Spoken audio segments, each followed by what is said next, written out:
हम दर्शकों, हर हर महादेव। आप सभी का हमारे चैनल शिव कथा उपाय पर बहुत बहुत स्वागत है। कैसे हैं आप सब? मैं आशा करती हूँ दर्शकों, आप सभी स्वस्थ और सुरक्षित होंगे। दर्शकों, आप सभी जानते हैं कि 8 अगस्त दिन मंगलवार को मंगला गौरी व्रत रखा जाएगा। साथ ही में सप्तमी तिथि पर, सावन और अधिक मास की इस सप्तमी तिथि पर, यदि आप अपने जीवन की कामना को पूर्ण करना चाहते हैं, आपकी कोई मनोकामना है जो बहुत समय से अधूरी है, जिसे आप पूर्ण करना चाहते हैं, तो महादेव के समक्ष इस एक उपाय को अवश्य ही करिएगा। सप्तमी तिथि पर 7 दीपक का यह उपाय आपको अवश्य ही करना है। महादेव की असीम कृपा के साथ भोलेनाथ आपके जीवन की सभी कामनाओं को भी पूर्ण कर देंगे। पूजनीय पंडित जी ने अपनी श्री शिव महापुराण कथा में विशेष उपाय का वर्णन किया है। यदि आप अपने मन की कामना को पूर्ण करना चाहते हैं दोस्तों, तो इस एक उपाय को आप अवश्य ही करिएगा। महादेव आपकी झोली खुशियों से भर देंगे। चलिए जानते हैं कौन सा है वह अचूक उपाय और किस प्रकार से आपको इस उपाय को करना है, जिससे कि महादेव आपकी झोली अवश्य ही खुशियों से भर देंगे।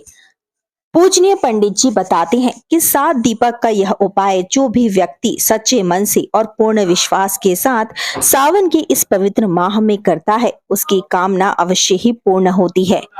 तो क्या करना है आपको, चलिए जानते हैं। 7 दीपक आपको तैयार करने हैं। प्रदोष काल के समय पर इस उपाय को करना है। 7 दीपक आप चाहें तो आटे के तैयार कर सकते हैं मित्रों, या फिर मिट्टी के दीपक भी आप ले सकते हैं। दोस्तों, यदि आटे के दीपक आप बना रहे हैं तो उस आटे में आपको नमक का प्रयोग भूलकर भी नहीं करना है, और आटा भी उतना ही लेना है जितने की आपको दीपक तैयार करने हैं।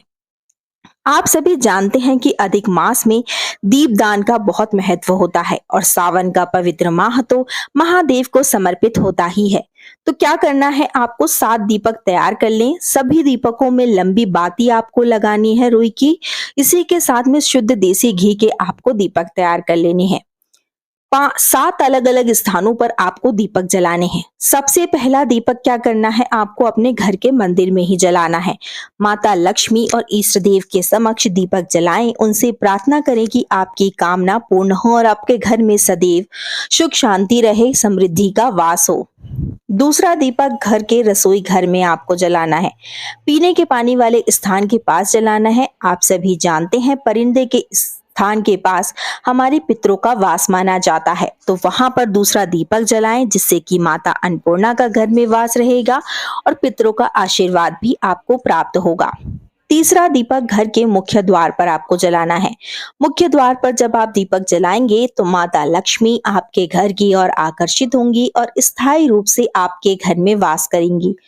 और जिस घर में माता लक्ष्मी का वास होता है, वहां पर कभी भी सुख समृद्धि की कमी नहीं होती है।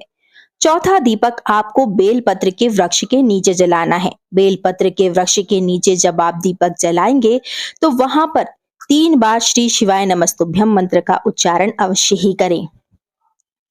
5वां दीपक आपको तुलसी क्यारे के समक्ष जलाना है। 5वां दीपक तुलसी क्यारे के समक्ष जलाएं।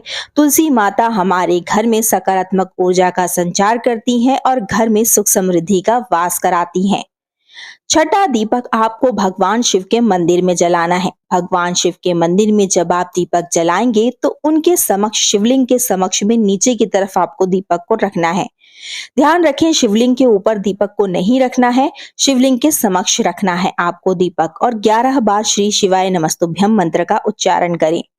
7वां और अंतिम दीपक आपको नदी या सरोवर के समक्ष में दीपदान करना है। ऐसा करने से आपके घर में जो भी मुसीबतें हैं, कष्ट है, वह सब समाप्त होंगे और सावन और इस अधिक मास के पावन संयोग पर महादेव और श्री हरि विष्णु दोनों का आशीर्वाद प्राप्त होगा। माता लक्ष्मी स्थायी रूप से घर में वास करेंगी और सभी सुख समृद्धि देंगी। हर हर महादेव।